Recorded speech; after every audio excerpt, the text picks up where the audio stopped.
هذا هو تشاندلر مايكل هندرسون من عيلة هادية بس فطس أمه وأبوه. خلينا نرجعكم شوي لعام 2021 تحديدا يوم الخميس في 1 يوليو في ولاية ويسكونسن أمريكا. هذا الشاب عمره 23 سنة. العيلة المعروفة إنها مرتبة والولد دايم قدام الناس كان هادي ومؤدب. تشاندلر مايكل هذا كان يوهم أهله إنه يدرس بالجامعة وإنه متوظف وإنه خلاص بينضم لشركة كبيرة، بس كل شيء كان كذب. وفي 1 يوليو أبوه اكتشف إنه الجامعة ما عندها أي سجل لابنه وإنه كل يلي قاله كذب في كذب. أبوه واجهه بشكل مباشر وهنا بدأ الانهيار الحقيقي. وفي ليلة 1 يوليو بعد ما أبوه صار يضغط عليه ويطلب منه يجيب أوراق رسمية، تشاندلر دخل البيت وهو فاقد السيطرة، وفجأة بدون أي مقدمات هاجم أبوه بارت وهو في الدور العلوي وأطلق عليه النار مرتين حسب تقرير الشرطة. وبعد أقل من الساعة اجت أمه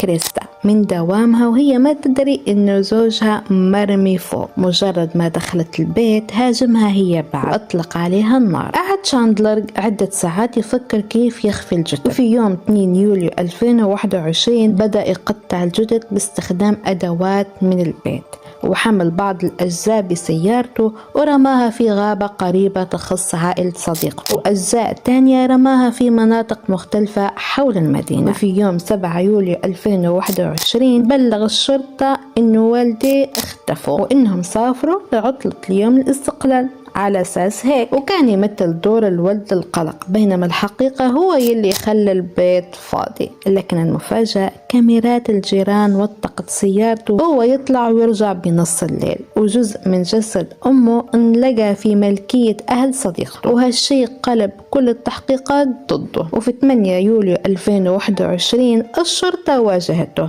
ومع أول تغيير بكلامه عرفوا إنه مو بس قاتل بل مخطط وكاذب وبارد جدا. مع اكتشاف باقي أجزاء الجثث انكشف كل شيء. وفي 23 يناير 2022 المحكمة حكمت عليه بالسجن المؤبد دون أي إمكانية للإفراج.